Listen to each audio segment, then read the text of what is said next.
Buenas tardes, mis hermanos. Bendiciones a todos los que se conectan, a todos los que me escuchan a través de este audio.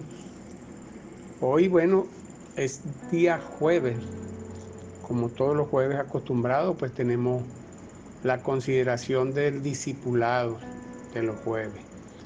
Estamos considerando la mente de Cristo y en esta oportunidad vamos a considerar características de la mente de siervo. Corresponde a la unidad 6, día 3 de mi experiencia con Dios. La meditación bíblica, Lucas 17:10. Así también vosotros, cuando hayáis hecho todo lo que os ha sido ordenado, decid: siervos inútiles somos, pues lo que debíamos hacer, hicimos. En nombre de Cristo para hoy, siervo, ofrenda y sacrificio a Dios. Efesios 5:2. Padre, en esta hora damos gracias a nuestro Señor Jesucristo. Agradecemos su bondad, su misericordia y pedimos que nos guíe, Señor, en la consideración de este estudio, mi Dios. Háblanos, Señor, a nuestro corazón. Haznos entender lo que tú quieres de nosotros, mi Dios. Ayúdanos, mi Rey, en el nombre de Jesús. Amén. Amén. Bueno, hoy vamos a estar considerando 14 características de una mente de siervo. Entre estas 14 características tenemos humilde, obediente, buena voluntad o estar dispuesto a servir, leal, fiel, vigilante, valeroso, no contencioso, amable, apto para enseñar, sufrido, manso, bueno y prudente. Ahora vamos a considerar hoy las tres primeras características, que son humilde, obediente y dispuesto. El carácter es el aspecto más importante de un siervo. Si usted quiere ver un siervo, vea su carácter. Su carácter le va a decir lo que el siervo es. Lo que el siervo hace no va a hablar de él. Lo que va a hablar del siervo es su carácter, porque el carácter es lo que es el siervo. Recuerde que venimos considerando lo que es siervo, uno que sirve, ¿verdad? Estuvimos hablando la semana pasada cómo es un siervo según las consideraciones de nuestro Señor Jesucristo, según la visión de nuestro Señor Jesucristo. Y lo primero que Dios desea, pues, en nuestra actitud de siervo, es nuestro carácter. Jesús dijo: el discípulo no es más que su maestro, ni el siervo más que su señor. Bástale al discípulo ser como su maestro y al siervo como su señor. Así que el carácter es mucho más importante de lo que nosotros hacemos. El hacer se origina de nuestro ser. La Biblia dice que Jesucristo fue el siervo justo. Nuestra suprema autoridad en todos los asuntos es el Señor Jesucristo. No solamente lo que dijo, sino también el ejemplo que nos dio. Y en estas 14 características que vamos a analizar, de las cuales hoy tomaremos en cuenta 3, ¿verdad? Nos van a hablar acerca de Jesús y nos va a servir de norma y modelo para que podamos alcanzar una mente de siervo. Vamos a comenzar con la primera característica, que es la de humilde, ¿verdad? Y la característica fundamental del siervo es la humildad, como lo dice allá en Hechos 20:19. El siervo debe ser humilde delante de Dios y delante de los demás. Las personas humildes no procuran el reconocimiento de su trabajo, más bien se esfuerzan por llevar adelante el reino que por aparentar bondad y consideran su trabajo como parte de un cuadro más extenso. Es como un rompecabezas. El trabajo que hace es parte de ese rompecabezas. que hace el cuadro más extenso y más grande. Ese cuadro es más importante para el humilde que su propia parte en él.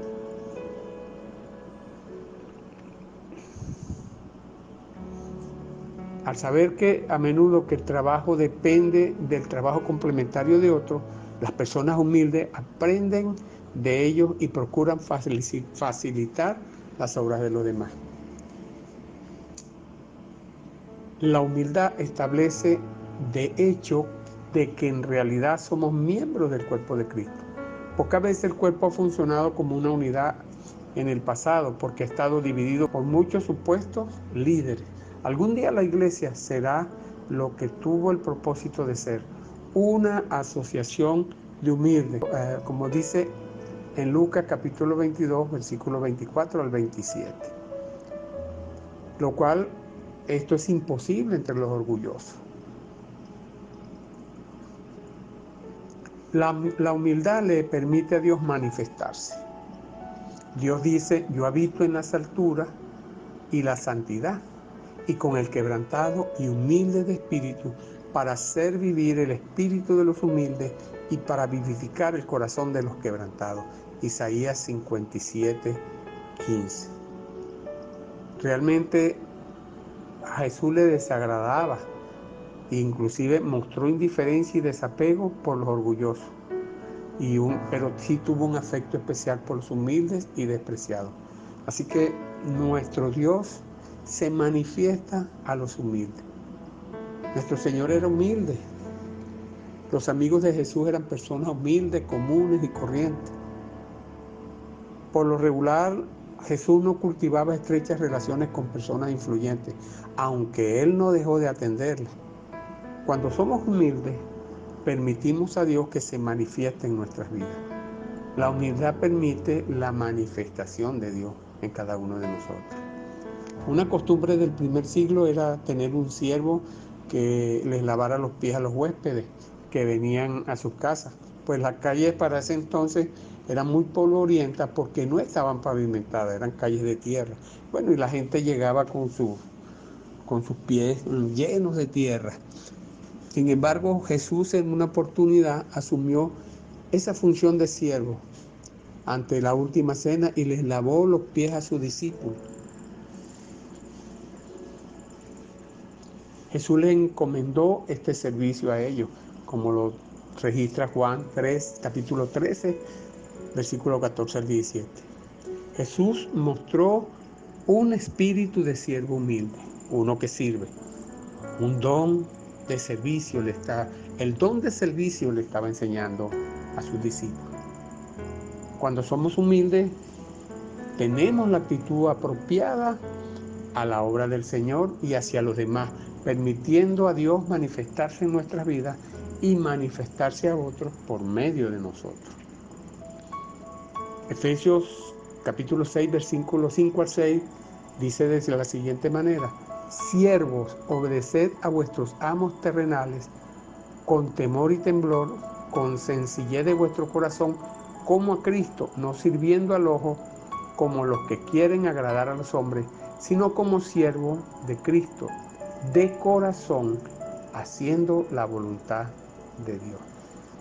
Así que Dios espera de su siervo que hagamos la voluntad de Él de corazón, que sirvamos al hombre no como los que quieren agradar a los hombres, sino como siervos que hacen la voluntad de Dios de corazón.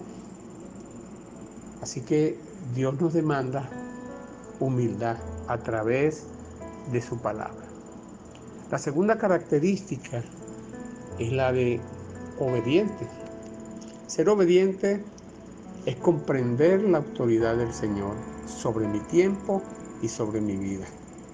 Y no darle larga cuando Dios me pide o me ordena algo, dejando para mañana lo que debo de hacer hoy. La obediencia es una actitud que no fija límite a lo que ordene el Señor o a lo que pueda ordenar el Señor. Él es nuestro Dios, nuestro Rey. Él tiene derecho a ordenarlo. La verdadera obediencia es inmediata, no tardía. Así que a veces podemos tener duda en un momento determinado cuando Dios nos habla, pero hay momentos en que sabemos que es de Dios, entonces tenemos que obedecerle porque Él es Dios, sin tener en cuenta las consecuencias. La obediencia es la única virtud que comprende el sentido de autoridad del Señor. Si no somos obedientes, no vamos a comprender el sentido de esa autoridad en nosotros.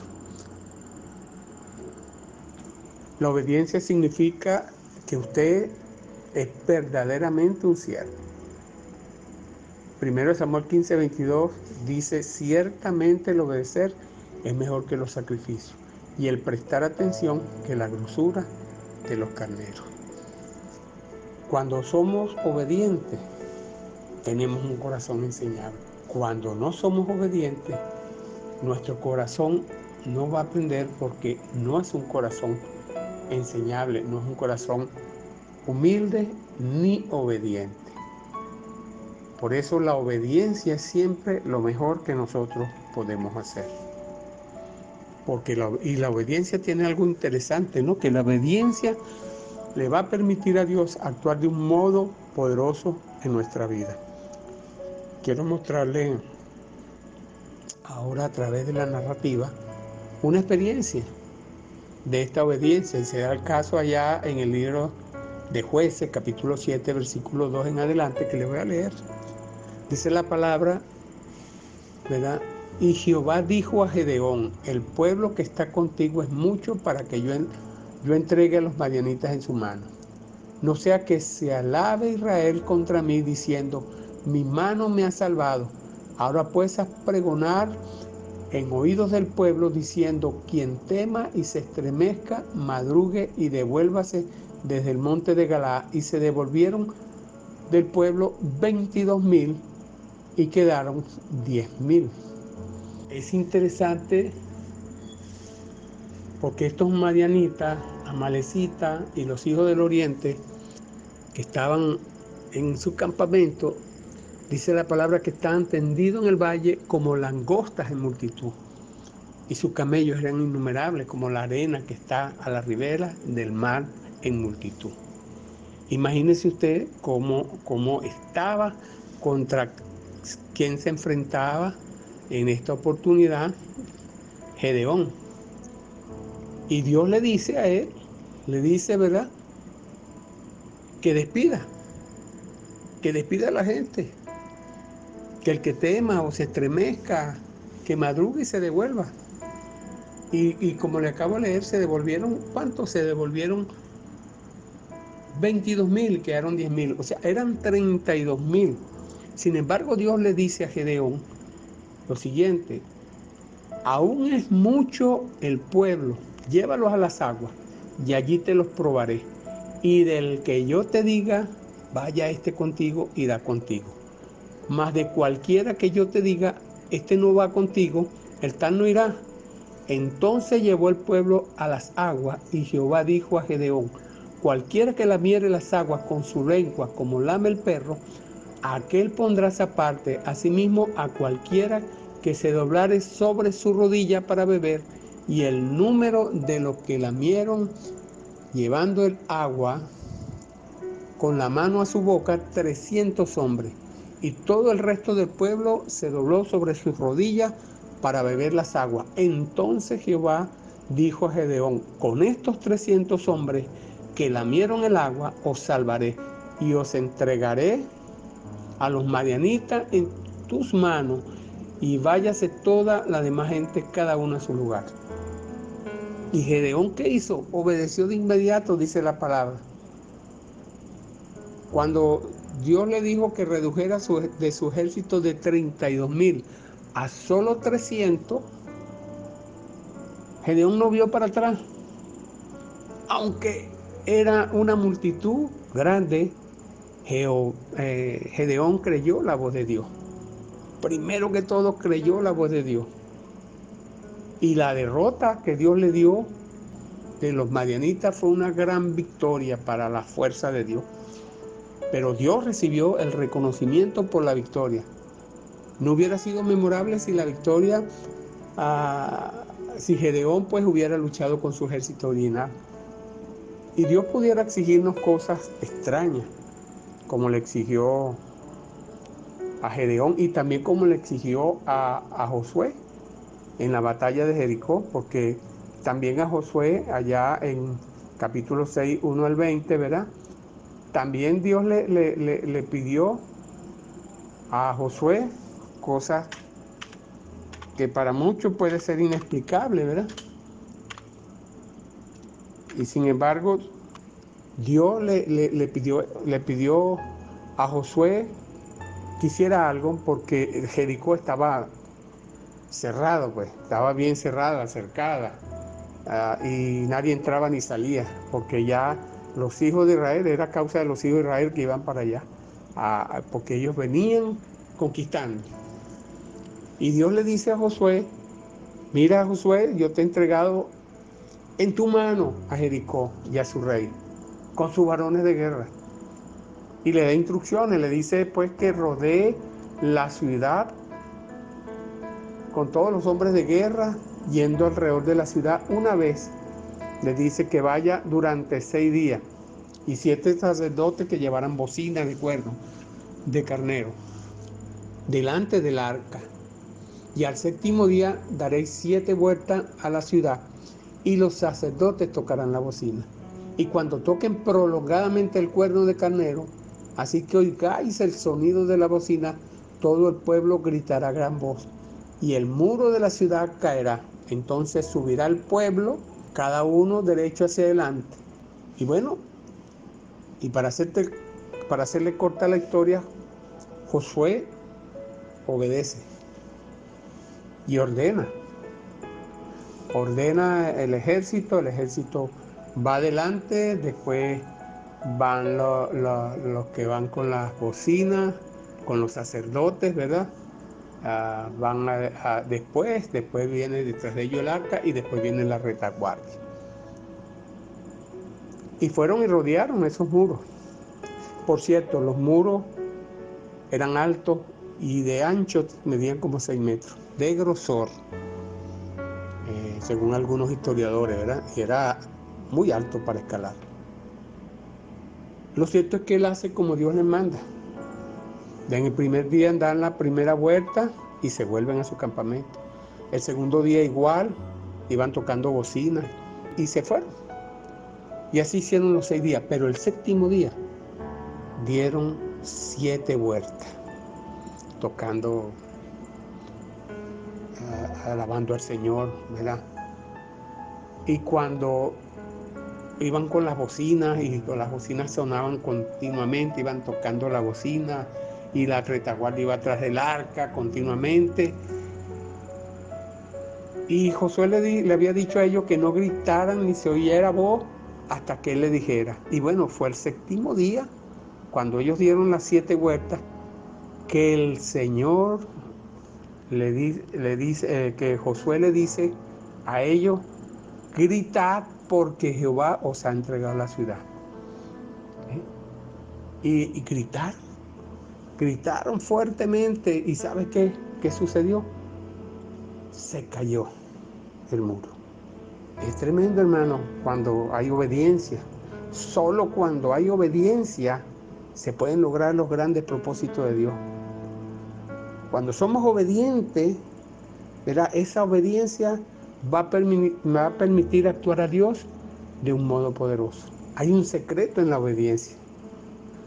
Cuando usted obedece, Dios obra poderosamente, tremendamente. Y Jesús conocía esto. Y Jesús fue obediente. La obediencia de Jesús se hizo patente durante toda su vida.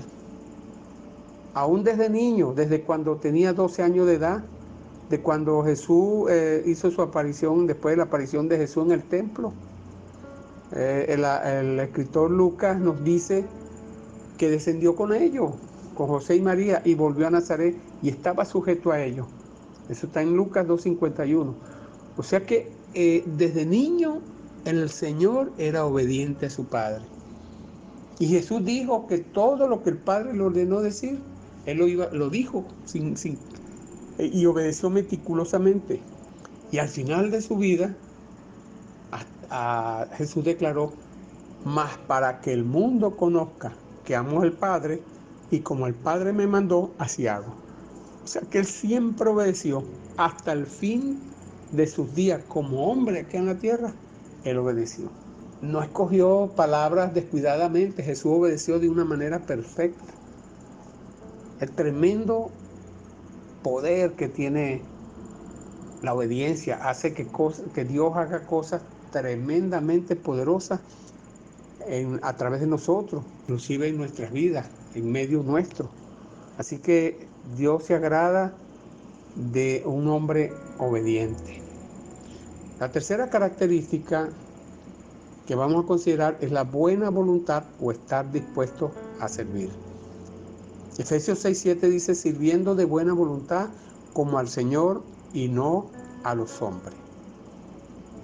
Nuestro servicio a Dios debe ser entusiasta, con gozo. Pero a menudo, nuestra conducta depende muchas veces de nuestros sentimientos y no de nuestra voluntad. Recuérdese que nuestra voluntad está en poder de la decisión. Y con frecuencia los sentimientos no son confusos, pero solamente la voluntad puede ser perseverante. Únicamente la voluntad puede ser caso omiso de los sentimientos. Cuando usted toma una decisión en el Señor, pues esos sentimientos quedan a un lado. La obediencia constante no puede ser el resultado de los sentimientos, sino de la voluntad, de decisiones que nosotros tomamos. A medida que vamos tomando decisiones en el Señor, bueno, ya vamos a tener control sobre nuestros sentimientos cuando estos se hallen fuera de control. Usted puede entregarle la voluntad a Dios, puede tomar decisión en momentos fuertes. Usted puede, ¿verdad? Y debe hacer la voluntad de Dios con sencillez de corazón. Y estar dispuesto es identificarse con las actitudes del Señor, es servirle a Él de buena voluntad. Al hacer esto, estaremos permitiendo a Dios que nos recompense divinamente. La voluntad, bueno, puede existir de tres modos: la voluntad débil, la voluntad fuerte, que es la obstinación, o la voluntad espiritual. Para tener una voluntad espiritual, vamos a tener que identificarnos con la voluntad de Cristo. Las personas de voluntad débil, pues, fácilmente van a someterse o van a someter su voluntad a la de las demás personas. Rara vez las personas de voluntad fuerte se someten a alguien. La gente que tiene voluntad fuerte son difíciles, no se someten a alguien. Así que tanto las personas de voluntad débil como la de voluntad fuerte viven independientemente de Dios. Si su voluntad insiste en la independencia, toda su personalidad es independiente. Solamente la voluntad espiritual puede identificarse con Jesucristo. Esa identificación es lo que significa tener la mente de Cristo. Usted debe hacer de corazón la voluntad de Dios. O sea, si tenemos una voluntad débil, pues vamos a servir a otro. Y si somos obstinados, pues una voluntad fuerte, no vamos a permitir ni servirle a nadie ni servir a Dios. Por eso es necesario la voluntad perfecta, la voluntad espiritual. Y nosotros, ¿qué debemos hacer? Bueno, debemos hacer la voluntad del Señor de corazón. De esta manera la voluntad de Cristo llegará a ser nuestra voluntad. Y yo le pregunto, ¿cómo es su voluntad? ¿Su voluntad es débil o fuerte? ¿O es la voluntad espiritual? El estar dispuesto a servir al Señor le permite a Dios recompensarnos divinamente. Debemos obedecer de todo corazón, sabiendo que del Señor recibiremos la recompensa de la herencia. Colosenses 3:24. Recuerde, la identificación de nuestra voluntad con la de Dios establece una semejanza espiritual. Así que si yo tengo una voluntad como la de Dios, entonces voy a ser semejante a Cristo. La buena voluntad permite a Dios recompensarnos divinamente. Jesús tenía buena voluntad. La identificación de la buena voluntad de Cristo con la del Padre es uno de los aspectos impresionantes en la vida de Jesús. Vemos cómo el Señor siempre tuvo el deseo dominante, ¿verdad?, de hacer la voluntad de su Padre. Su pasión era la voluntad de su Padre. La voluntad del Padre era la voluntad de Jesucristo. Aún en la mayor prueba de su vida, Jesús siguió siendo firme en la búsqueda de la voluntad del Padre. Padre mío, si no puedes pasar de mí esta copa sin que yo la beba, hágase tu voluntad. Mateo 6:42. La voluntad del Señor debe ser la voluntad del siervo, o no se hará el trabajo en nosotros. Estar dispuesto es identificarse con las actitudes del Señor, es hacer su voluntad, es vivir como Él demanda. Así que aquí vemos 3 características de siervo: ser humilde, ser obediente y estar dispuesto a servir. Hasta acá el estudio que nos ocupa. Quiero bendecirles, saludarles en nombre de mi esposa, la pastora Rosana, y hasta el próximo jueves que continuaremos con este estudio.